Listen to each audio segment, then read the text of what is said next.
Hey YouTube, we're back. Bros before bows. Finally, after a long waiting period, after a lot of testing, a lot of kind of discussion on how we should start or what we should talk about first about this video. Finally, we're gonna get it rolling. We're gonna put something together as far as our first video in this series. So I hope you enjoy it. First thing I want to say, there's a couple disclaimers. Number one, we're not sponsored by any companies.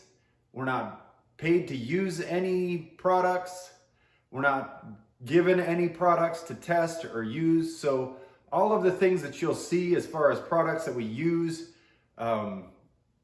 bows, arrows, anything that we use, both Josh and I have bought with our hard-earned money. So the opinions that you hear are genuine, and so just take that for what it's worth. We're not trying to sell t-shirts or merchandise or anything like that. Our reason to be on YouTube is to pretty much just give you information. We're regular guys, and we're out just trying to help people kind of shorten the learning curve and give people a little bit of information to kind of... So archery's fun. I enjoy archery. It's super great. It's even funner when you learn techniques, things that will make you more accurate. When you hit the stuff that you're aiming at, it makes it even funner. Go figure. All right, so that brings me to the second disclaimer. We're just a couple of amateurs, regular guys. You've seen both Josh and I shoot on other videos. If you haven't, check it out. You'll also notice that Josh is probably a lot better shot than I am. But like I said, things that we do or things that we share or things that we found out and kind of learned, kind of scrolling through stuff and reading and having conversations with different people and having discussions on the internet, YouTube, things like that. So these are things that we kind of try to compile to help people enjoy archery hunting, elk hunting, things like that a little bit more by kind of, like I said, just shortening that learning curve. So hopefully you get what we're talking about. If you see something you don't agree with, or you see something that you think we could do better, then let us know in the comments and we'll address it. We pretty much try to answer all the comments that come in that are legitimate comments. So yeah, all right. First off, I kind of wanted to talk about achieving perfect arrow flight. You saw in some kind of the precursor videos me talking about if you can have the most expensive gear, if you don't know how it works, if it's not in tune, then you're probably not going to be as successful as you want to be, or as successful as you could be. So definitely make sure that your bow is in tune. And what I mean by that is that it is as close to spec as it possibly can, and you be able to shoot a properly spined arrow straight. And there's several different ways to figure out if it's doing that. We've got several different videos on bare shaft tuning. We've got several different videos on paper tuning, walk back tuning. All of those are in relation to this first topic. So you can have a bow that's completely in spec, but if your arrow spine isn't correct, it's not going to shoot straight out of your bow. So when we talk about arrow spine, there's several different arrow spines. When you go to the store, you go to your local Shield, you'll go pick up a box of arrows and there'll be an arrow spine chart.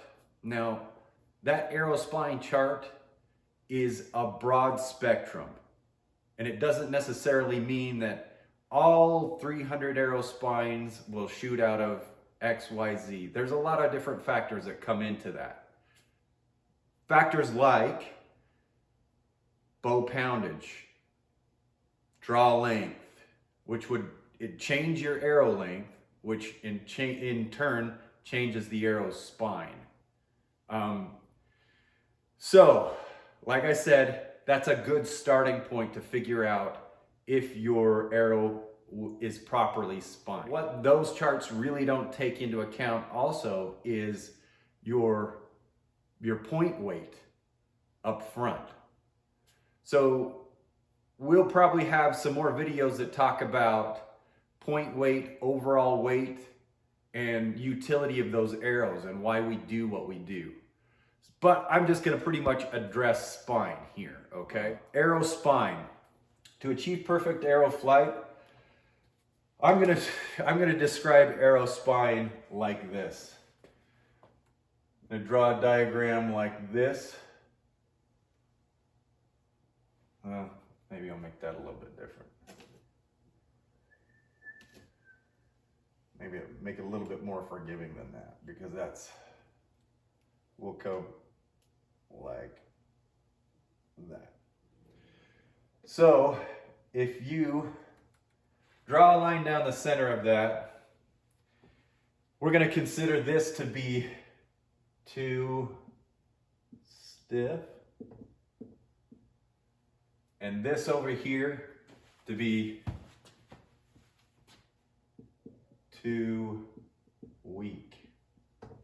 Now you probably can't read what I'm writing because I suck at writing. My handwriting's not that great, and I'm trying to follow these lines, but I put too stiff over to the left for a reason, a specific reason, and that reason is when you have your bow that is tuned to spec, your arrow rest is as close to center shot as it possibly can be, and you've got an arrow set up that you've been shooting for a while, and you've shot bare shaft bullets through paper, you walk back, tune that rig to make sure that everything's hitting directly in the center from anywhere from 20 yards back to 100 yards, and your impact point's the same, then you knew that combination, that bow and that arrow, were in tune. And let's say you went down to the store or you ordered online a bunch of bare shafts, you put them together, and that, you didn't know it, but that arrow was stiffer, or for that tuned bow was, quote, too stiff.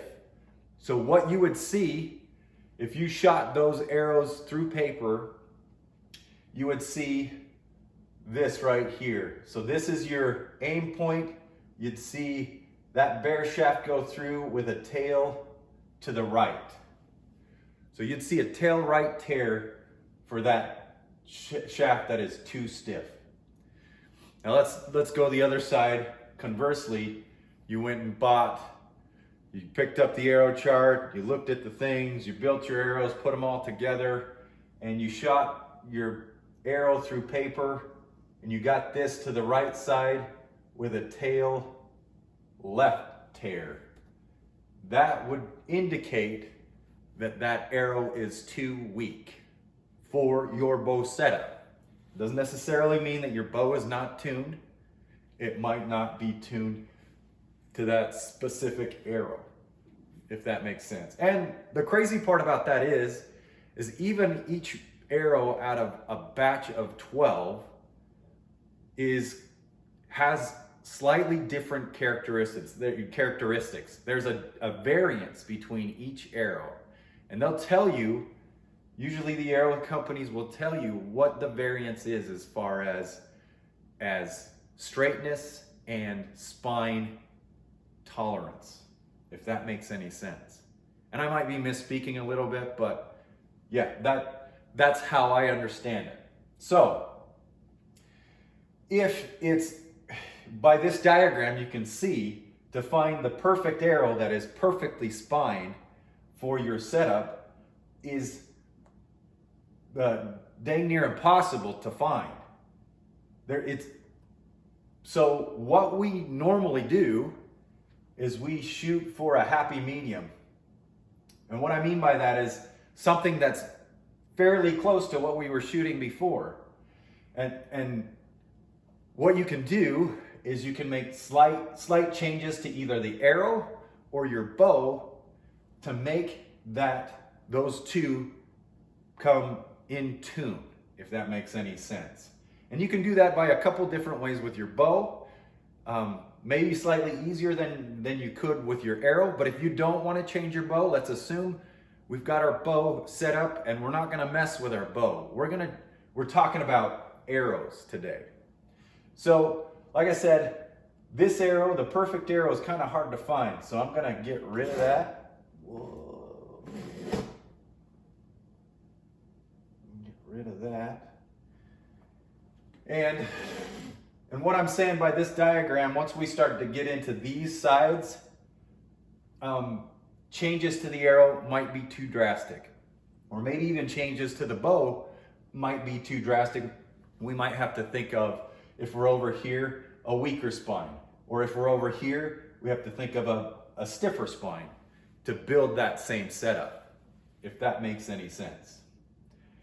All right, so what are the things that we can do? We've kind of found what are the indications that we have an arrow that is too stiff, or an arrow that is too weak.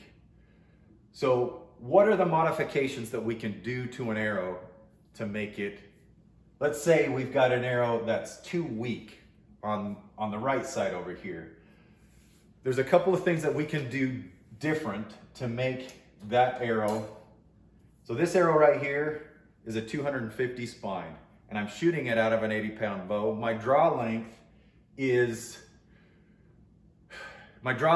I'm shooting right now is at 30 inches. Your full length shafts normally are 32 inches. So if I have a 32-inch arrow and it's reading too weak, what I can do with my draw length that's at 30 inches, I can start cutting that arrow down. And I found that where I usually set my rest, I can safely, if I've got an outsert, I won't have that arrow come back farther than that outsert on the arrow rest. You decide what you feel like is safe. Right.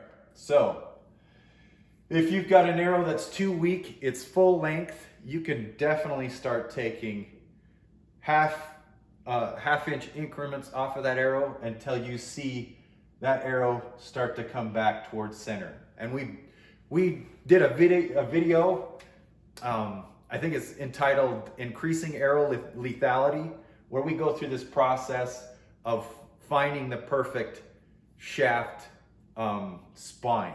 So that will give you a lot of ideas of how to make an arrow that's too weak closer or in tune with your bow. So by changing that arrow length, how does that affect the arrow spine? Well, if your arrow spine has this entire surface area to bend over, let's say we've got every arrow, there's your arrow, whoop. Every arrow, when it's shot out of a bow, that force is transferred from the back of the arrow to the entire arrow. And if you shorten that length, there's much less arrow. So it increases that rigidity and increases the spine in turn. So if you're, let's say for instance, if you're looking at the back of that spine chart down in the store and it says, well, you need a 300 spine arrow for this bow. Let's say you've got a shorter draw length.